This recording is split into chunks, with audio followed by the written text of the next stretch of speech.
Welcome back. ഇന്ന് നമ്മൾ ഓണവിഭവങ്ങളുടെ third പാർട്ടാണ് കാണുന്നത്. ഇതിൽ നമ്മൾ നോക്കുന്നത് എരിശ്ശേരിയും കൂട്ടുകറിയും സാലഡുമാണ്. ആദ്യം എരിശ്ശേരിയിലേക്ക് കടക്കാം. അതിനായി ഒരു കുക്കർ എടുത്ത് വെള്ളത്തിലിട്ട് കുതിർത്തി വെച്ചിരിക്കുന്ന വൻപയർ 2 പിടി അതിലേക്ക് ആഡ് ചെയ്യുക. വൻപയർ കവർ ചെയ്യുന്ന രീതിയിൽ അതിലേക്ക് വെള്ളം ആഡ് ചെയ്യുക. അതിനുശേഷം അതിലേക്ക് 1/2 ടീസ്പൂൺ മഞ്ഞൾപ്പൊടിയും 1/2 ടീസ്പൂൺ മുളക് പൊടിയും 1/2 ടീസ്പൂൺ ഉപ്പും കൂടി ചേർത്ത് വേവിക്കാൻ വെക്കുക. കുക്കറിൽ ഒരു 2 മുതൽ 3 വിസിറ്റ് വരെ അടിക്കുന്ന സമയത്ത് നമുക്ക് അതിന് വേണ്ടിയിട്ടുള്ള അരപ്പ് തയ്യാറാക്കിയെടുക്കാം.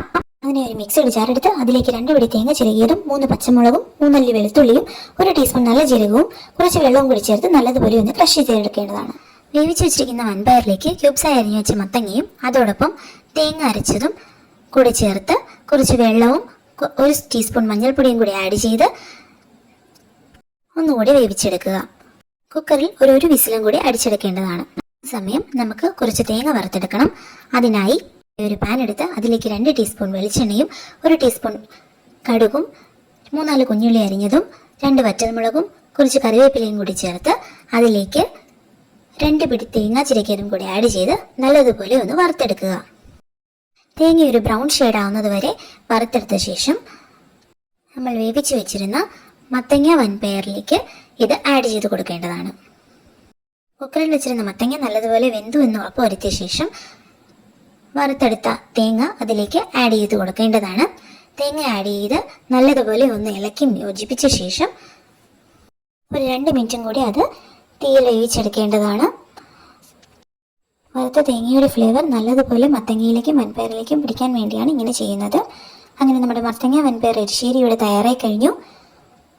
വളരെ എളുപ്പത്തിൽ തയ്യാറാക്കാൻ പറ്റിയ ഒരു ഓണവിഭവം നമ്മളിവിടെ തയ്യാറാക്കി കഴിഞ്ഞു. ഇനി നമുക്ക് അടുത്തതിലേക്ക് കിടക്കാം. ഇനി നമ്മൾ തയ്യാറാക്കുന്നത് കൂട്ടുകറിയാണ്. അതിനായി വെള്ളത്തിലിട്ട് വെച്ചിരുന്ന കടല 2 പിടി ഒരു കുക്കറിലേക്ക് ആഡ് ചെയ്ത് കടല കവറാവുന്ന രീതിയിൽ വെള്ളവും ആഡ് ചെയ്ത് അതിലേക്ക് 1/2 ടീസ്പൂൺ മഞ്ഞൾപ്പൊടിയും 1/2 ടീസ്പൂൺ മുളക് പൊടിയും 1/2 ടീസ്പൂൺ ഉപ്പും കൂടി ചേർത്ത് നല്ലപോലെ വേവിച്ചെടുക്കുക. അതിലേക്ക് ക്യൂബ്സായി അരിഞ്ഞു വെച്ചിരിക്കുന്ന പച്ചക്കയും ചീനിയും 2-3 കുഞ്ഞുള്ളിയും കൂടി ആഡ് ചെയ്ത് കുറച്ച് വെള്ളവും കൂടി ഒഴിച്ച് ഒന്നുകൂടി വേവിച്ചെടുക്കണം. 2 മുതൽ 3 വിസിൽ വരെ ആവശ്യമായിരിക്കും. അതിനുശേഷം നമ്മൾ എരിശ്ശേരിക്ക് വേണ്ടിയിട്ട് അരച്ച അതേ രീതിയിൽ തേങ്ങ അരച്ചെടുത്ത് അതും കൂടി ഇതിലേക്ക് ആഡ് ചെയ്ത് കൊടുക്കേണ്ടതാണ്.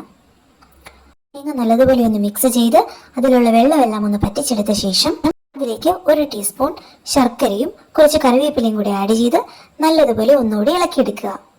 അതിനുശേഷം എരിശ്ശേരിക്ക് വേണ്ടി വറുത്തെടുത്തതുപോലെ തന്നെ തേങ്ങ വറുത്തെടുത്ത് ഇതിലേക്ക് ആഡ് ചെയ്ത് കൊടുക്കേണ്ടതാണ്. വറുത്ത തേങ്ങ ആഡ് ചെയ്ത് നല്ലതുപോലെ ഒന്നുകൂടി മിക്സ് ചെയ്തെടുത്തു കഴിഞ്ഞാൽ നമ്മുടെ കൂട്ടുകറി ഇവിടെ തയ്യാറായി കഴിഞ്ഞു. അങ്ങനെ ഒരേ മോഡലിൽ വളരെ വേഗം തയ്യാറാക്കാൻ പറ്റിയ 2 വിഭവങ്ങളാണ് നമ്മളിവിടെ തയ്യാറാക്കി കഴിഞ്ഞിരിക്കുന്നത്. ഇനി അടുത്തത് അതിലും എളുപ്പം തയ്യാറാക്കാൻ പറ്റിയ സാലഡാണ് നോക്കുന്നത്. അതിനായി 2 തക്കാളി സ്ലൈസ് ചെയ്തതും 1 സവോള സ്ലൈസ് ചെയ്തതും 2-3 പച്ചമുളക് ചോപ്പ് ചെയ്തതും 1 ടീസ്പൂൺ ഉപ്പും 2 ടേബിൾ സ്പൂൺ തൈരും ചേർത്ത് നല്ലതുപോലെ ഒന്ന് മിക്സ് ചെയ്തെടുക്കുക. നമ്മുടെ സാലഡ് ഇവിടെ തയ്യാറായി കഴിഞ്ഞു. അങ്ങനെ വളരെ വേഗത്തിൽ തയ്യാറാക്കാൻ പറ്റിയ 3 ഓണവിഭവങ്ങൾ നമ്മളിവിടെ കണ്ടു കഴിഞ്ഞു. എരിശ്ശേരിയും കൂട്ടുകറിയും ഒരുമിച്ച് തയ്യാറാക്കാം.